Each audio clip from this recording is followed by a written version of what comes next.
पाण्याची तपासणी करतो तेव्हा त्याच्यामध्ये दोन प्रकारची तपासणी केली जाते। एक केमिकल ॲनालिसिस एक होतं आणि एक अणुजैविक एक होतं, ज्याच्यामध्ये की बॅक्टेरिया व्हायरसेस आपण हे करू शकतो।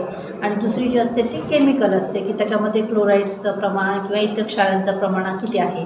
तर हे अणुजैविक शास्त्र जी आपण करतो, ज्याच्यामध्ये अणुजीव म्हणजे जीवशास्त्रीय म्हणता येईल त्याला, की त्याच्यामध्ये ई कोलाई किती आहे, स्ट्रेप्टो किती आहेत, हे 3 प्रकारचे बॅक्टेरिया आपण त्याच्यामधनं चेक करतो। आणि आत्ता जसं आपण मे महिन्याचा रिपोर्ट आपल्याला अजून 5 तारखेच्या नंतरच मिळतो MIS वरून।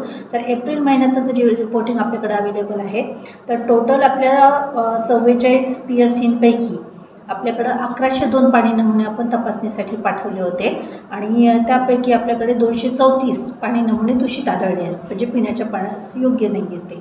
तर त्यासाठी आपण असं करतो की जे आपल्याकडनं डिस्ट्रिक्ट लेवलला लॅब आहे तिथनं आपण ती लाईन लिस्ट आपल्याला येते PSCची आणि गावणी आहे, तीच यादी आपण PSCला पाठवतो। सोबतच तिथनं PSC लेवलवरून ते ग्रामपंचायतला पाठवली जाते आणि त्यानंतर जिथे जिथे पाणी नमुन्यासोबत जो फॉर्म भरलेला असतो तिथल्या सोर्सची आपल्याला कल्पना असते, त्याप्रमाणे आपण तिथं क्लोरिनेशन करून घेतो। क्लोरीनचं जे आहे पर्सेंटेज ते बरोबर आहे की नाही याची पण आपण वार्षिक तपासणी करून घेतो, की त्याच्यामध्ये क्लोरीनचं प्रमाण हे 35% जास्त असलं पाहिजे। आणि त्यानंतर ती तपासणी करून क्लोरिनेशन करून पुन्हा एकदा रिचेकिंगसाठी पाठवून 7 दिवसांमध्ये आपण त्याचा परत अहवाल मागवतो आणि मग अशा प्रकारे ही प्रोसिजर आपली रेग्युलर बेसिसवर चालत राहते।